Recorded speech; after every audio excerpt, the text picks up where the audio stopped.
સુરત જિલ્લાની અંદર કામરેજના ગલતેશ્વર ખાતે આવેલ તાપી નદીમાં એક આપઘાતનો કેસ સામે આવ્યો છે। જે પ્રમાણે વાત કરવામાં આવે તો ગઈકાલે જે છે એક પરિવારના 3 વ્યક્તિ જે છે વિપુલભાઈ કરીને જે વ્યક્તિ છે તેમની પત્ની તેમજ સાથોસાથ તેમની જે બાળક જે છે તે ઘરેથી ફરવાનું નીકળી ગઈ કામરેજના ગલતેશ્વર ખાતે આવ્યા હતા। જે પ્રમાણે જોઈ શકાય છે કે આ જે ઓવરબ્રિજ છે જેની ઉપર પોતાની બાઇક મૂકી અને ચંપલા ઉતારી આજે વિપુલભાઈ નામનો જે વ્યક્તિ છે તેમજ તેમના પત્ની અને તેમના બાળક સાથે જે છે આપઘાત કર્યો હતો। જે ચોક્કસ પ્રમાણે વાત કરવામાં આવે તો અહીંયાના સ્થાનિકે જોતા એક મહિલાની ડેડ બોડી જે છે તે નદીની અંદર તરતા જોવા મળી હતી। જે પ્રમાણે કહી શકાય તો સ્થાનિકને જોતા સ્થાનિકે જે છે તાત્કાલિક અર્થે કામરેજ પોલીસને જાણ કરાઈ હતી અને કામરેજ પોલીસ દ્વારા ઘટના સ્થળે આવી તે જે બોડી હતી તેને કહી શકાય તો ફાયરની ટીમ દ્વારા જે છે બહાર કાઢવામાં આવી હતી અને ફાયરની ટીમ જે પ્રમાણે ઘટના સ્થળે પહોંચી હતી।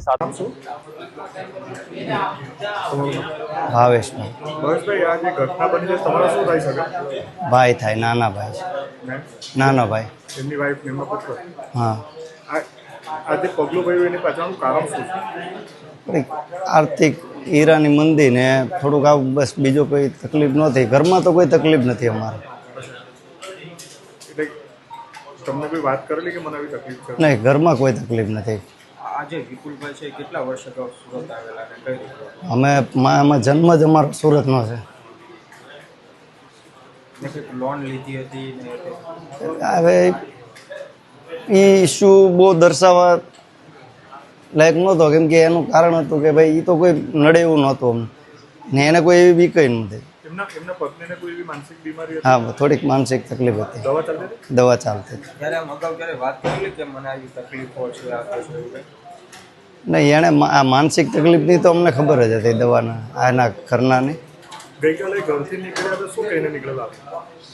ઘરેથી એમ કહીને નીકળેલા કે અમે ગાર્ડનમાં જઈએ છીએ ને રાતે કે અમે જમીને આવશું, એવું કીધેલું। ક્યારે જાણ થઈ આપને આવું?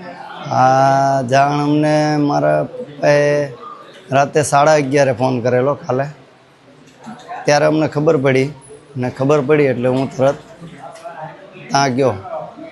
પછી અમે ગોતતા હતા, એ સવારે સાહેબનો ફોન આવ્યો કે આ ઘટના બની છે, તો ફોન આવ્યો પછી તો કંઈક હીરાની મંદી કારણ ખરું?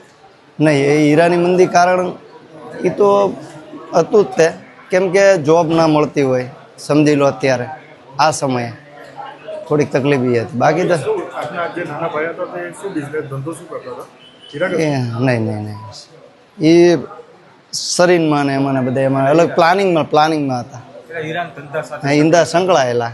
તો જે રીતે હીરા તો સાથ કહી શકાય કે આ જે વિપુલ નામનો જે વ્યક્તિ છે જે મૂળ કહી શકાય તો ભાવનગરનો રહેવાસી છે અને હાલ જે છે સુરત ખાતે આવેલી હરે કૃષ્ણ સોસાયટી ચોક બજારમાં રહે છે। જે ચોક્કસ પ્રમાણે હાલ જે પ્રમાણે સમગ્ર મામલો જે છે આપઘાતનો કેસ જે સામે આવ્યો છે, આ જે તાપી નદીનો જે બ્રિજ છે જે ઉપરથી 3 વ્યક્તિએ જે છે કૂદીને આત્મહત્યા કરી છે। કહી શકાય તો આ જે વિપુલ નામનો જે વ્યક્તિ છે તેને કંઈક શેર બજારની અંદર 8 લાખની લોન લઈને રોકાણ કર્યું હતું, જેની નુકસાનીના કારણે કહી શકાય તો આગામી કોઈ અન્ય કારણસર જે છે તે લોકોએ ઘરેથી નીકળ્યા હતા ફરવાનું કહીને અહીંયા આવીને માનસિક તણાવના કારણે જે કહી શકાય તો તે લોકોએ આત્મહત્યા કરી હતી। મહિલાની જે લાશ મળી હતી તેને બહાર કાઢી દેવામાં આવી હતી અને સાથોસાથ કહી શકાય તો આજ રોજ સવારના 10 વાગ્યાના આશરે જે છે અન્ય 2 બોડી મળી આવી હતી, જે ફાયર ટીમ દ્વારા તે 2 બોડીને બહાર કાઢી અને 3 જે બોડી હતી તેને કહી શકાય તો કામરેજ પોલીસ દ્વારા જે છે પીએમ અર્થે ખસેડાઈ હતી અને કામરેજ પોલીસે મોતનો ગુનો નોંધી આગળની તજવીજ હાથ ધરી છે। કેમેરામેન અનુસિંહ સાથે રિપોર્ટર કૃષ્ણ સોની, કામરેજ।